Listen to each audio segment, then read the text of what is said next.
Today we will study isomerism haloalkanes. तो सबसे पहले आइसोमर्स क्या होते हैं। तो आइसोमर्स कौन से कंपाउंड्स होते हैं? Those compounds which have same molecular formula but different structure. तो जो भी कंपाउंड्स होंगे जिनका मॉलिक्यूलर फॉर्मूला सेम होगा लेकिन हम उनसे डिफरेंट स्ट्रक्चर्स ड्रॉ कर सकते हैं, दे आर आइसोमर्स। तो आइसोमर्स को हमने मेनली दो क्लासेस में डिवाइड किया है, into structural and stereo isomers. First type है structural isomers and second type है स्टीरियो आइसोमर्स। और ये जो फिनोमिना होता है आइसोमर्स फॉर्म करने का, इसको हम बोलते हैं आइसोमेरिज्म। तो दो टाइप के आइसोमर्स है mainly, structural and stereo. Structural में तीन टाइप्स, बल्कि उससे ज़्यादा टाइप्स भी होती है, पर हेलोएल्केन्स में अभी हम दो ही टाइप्स पढ़ेंगे। फर्स्ट टाइप है chain isomers and second type है स्ट्रक्चरल में पोजीशन आइसोमर्स। तो chain isomers and position isomers को एक्सप्लेन करने के लिए मैं एक एग्जांपल ले लेती हूँ। For example chlorobutane. तो क्लोरोब्यूटेन का हम स्ट्रक्चर ड्रॉ करेंगे। इसमें ब्यूट मतलब यहाँ पे 4 कार्बन आटम की चेन होगी एंड क्लोरो, अभी यहाँ कोई नंबर नहीं दिया है, मतलब फर्स्ट पोजीशन है, फर्स्ट ये भी हो सकती है और ये भी हो सकती है। तो मैं अगर इसको ले लूँ तो Cl यहाँ पर आ गया। वैलेंसी के अकॉर्डिंग हाइड्रोजन प्लेस कर देंगे, इसके 2 बॉन्ड्स बने, 2 और बनेंगे क्योंकि कार्बन की कोवैलेंसी 4 होती है। यहाँ पर भी कार्बन के 2 बॉन्ड्स हैं तो यहाँ पर भी CH2 आ जाएगा, यहाँ पर भी 2 हैं तो यहाँ भी CH2, और यहाँ पर एक बॉन्ड फॉर्म हुआ है तो CH3। तो ये फर्स्ट कंपाउंड हो गया क्लोरोब्यूटेन। अब हमें इस सेम फॉर्मूले से अलग अलग स्ट्रक्चर्स ड्रॉ करने हैं। तो इसमें क्या पॉसिबल है, अगर मैं इस कंपाउंड को देखूं तो यहाँ पर अभी 4 कार्बन एटम की चेन है। तो 4 कार्बन एटम की चेन में Cl की पोजीशन 1 है, और क्या पॉसिबल पोजीशन है, तो Cl इधर भी आ सकता है सेकेंड पोजीशन पे। अगर थर्ड पर आएगा तो हम इधर से नंबरिंग करेंगे 1 2, तो फिर से सेकंड पर आ जाएगा, और अगर फोर्थ पर लगाएंगे Cl को तो अभी फोर्थ नंबर नहीं, फिर से यहाँ 1 देंगे तो 1 पर आ जाएगा।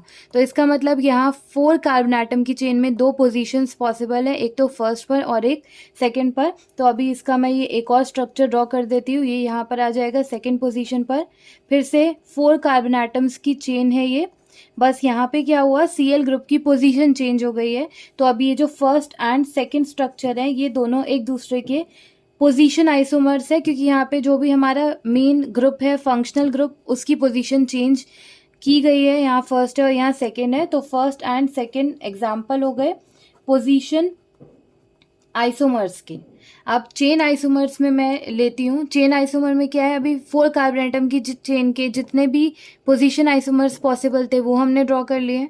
अब हम इसी फॉर्मूले से एक कंपाउंड ड्रॉ करेंगे। यहाँ हाइड्रोजन को प्लेस कर सकते हैं, बाकी वैलेंसी के अकॉर्डिंग फॉर्मूला चेक कर लेंगे, बिल्कुल सेम आएगा। अब कार्बन एटम को चेन जो है उसे चेंज करेंगे, 4 की जगह 3 कार्बन एटम की चेन ले लेंगे।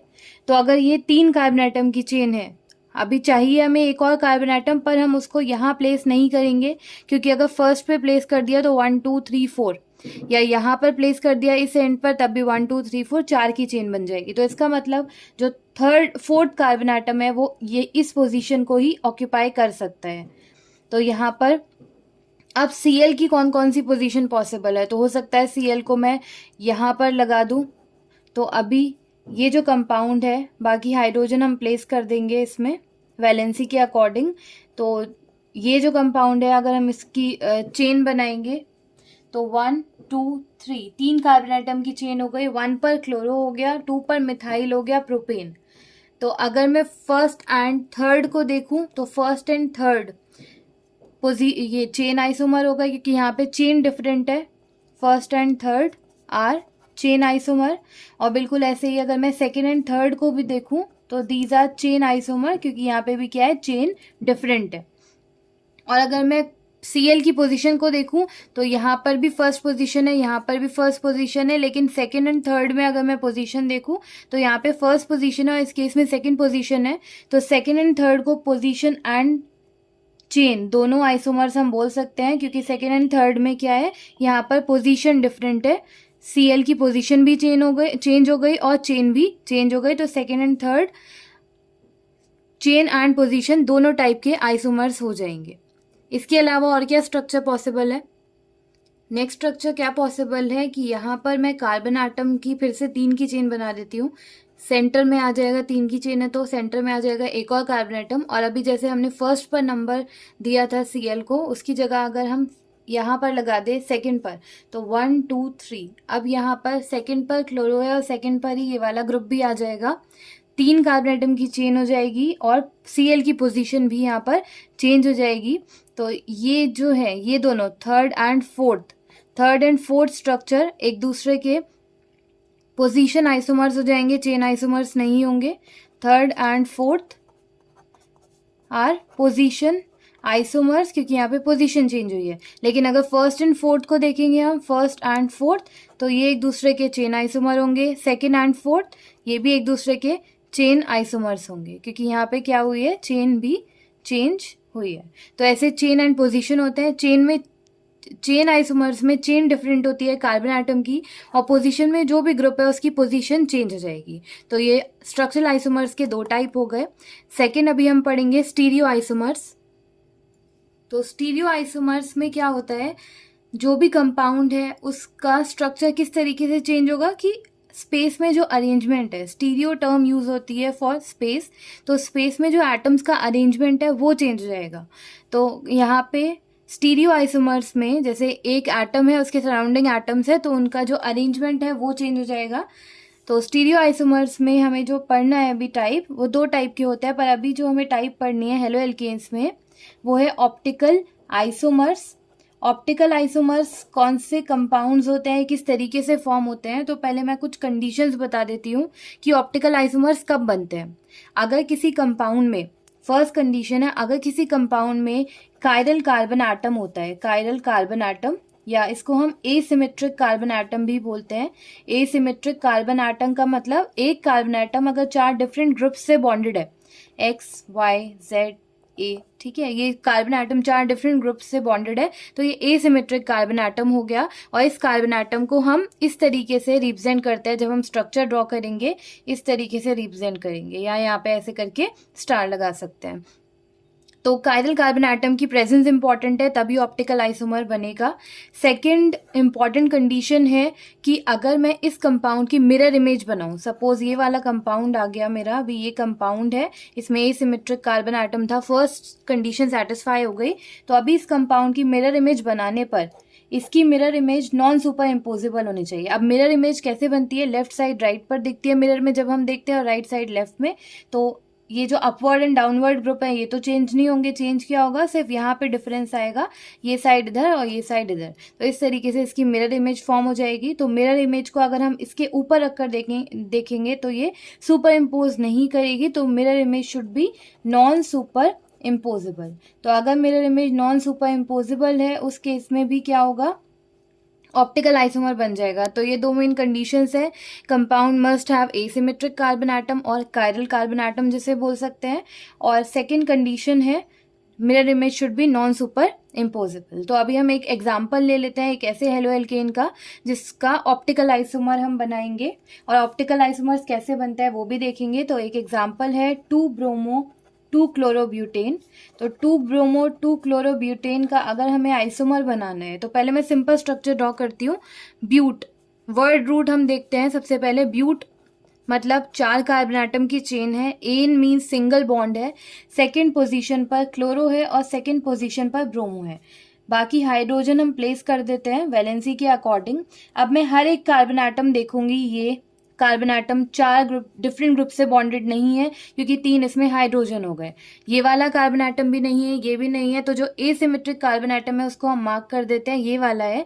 और अब हम जब स्ट्रक्चर ड्रॉ करेंगे तो ये सेकेंड कार्बन आटम हम लेंगे, ये है सेकेंड कार्बन आटम, यहाँ पर ये आ गया सेकेंड कार्बन आटम।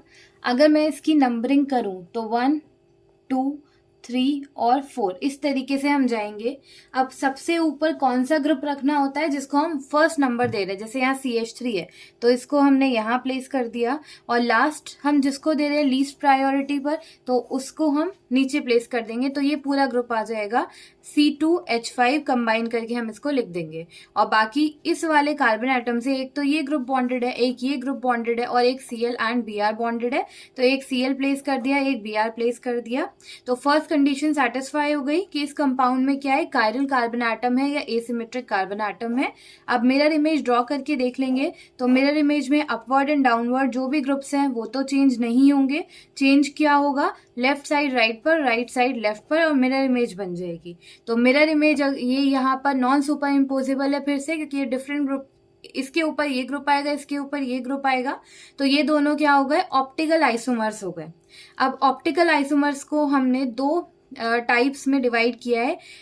एक होता है डी आइसोमर, किसी को भी लिख सकते हैं हम डी आइसोमर, और एक होता है L isomer. D stands for dextro and L stands for levo. D isomer को हम पॉजिटिव आइसोमर भी बोलते हैं, एल आइसोमर को हम नेगेटिव आइसोमर भी बोलते हैं। इनको हम ऐसे क्यों बोलते हैं, तो सबसे पहले ऑप्टिकल आइसोमर्स क्या होते हैं, ये ऐसे कंपाउंड्स होते हैं जो कि PPL stands for plane polarised light.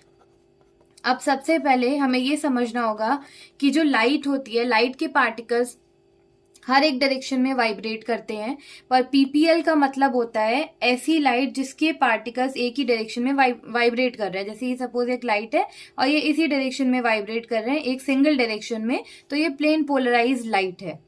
अब अगर हम इसमें इस लाइट को डी आइसोमर के सॉल्यूशन से पास करेंगे, एक पोलैरिमीटर एक इंस्ट्रूमेंट होता है, उसमें मैंने डी आइसोमर का सॉल्यूशन लिया, ये पोलैरिमीटर है, इसमें हमने अगर डी आइसोमर ले लिया किसी भी कंपाउंड का, तो हम देखेंगे ये प्लेन पोलराइज्ड लाइट जो है उसमें रोटेशन हो गई है क्लॉकवाइज, पॉजिटिव डायरेक्शन में रोटेशन हो गई। पहले देखो ऐसा था ये लाइट, अब ये थोड़ी रोटेट हो गई है, तो ये डी आइसोमर हो जाएगा। और अगर सपोज इसमें एल आइसोमर होता तो इसमें रोटेशन एंटी क्लॉकवाइज होती, इसकी ऑपोजिट होती, तो इस तरीके से रोटेशन हो जाती। पहले ये ऐसे था, अब रोटेशन इस डायरेक्शन में हो गई है, तो वो कब होती है, जब एल आइसोमर प्लेस्ड होगा पोलैरिमीटर में और उसके थ्रू हम लाइट को पास करेंगे।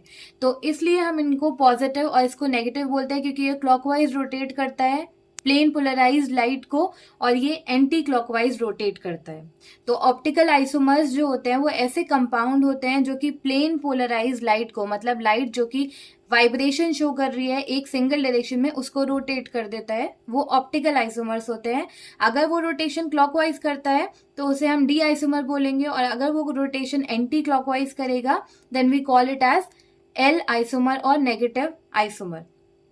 तो स्टीरियो आइसोमर्स में ऑप्टिकल आइसोमर्स के दो टाइप हो जाएंगे, D isomer and L isomer.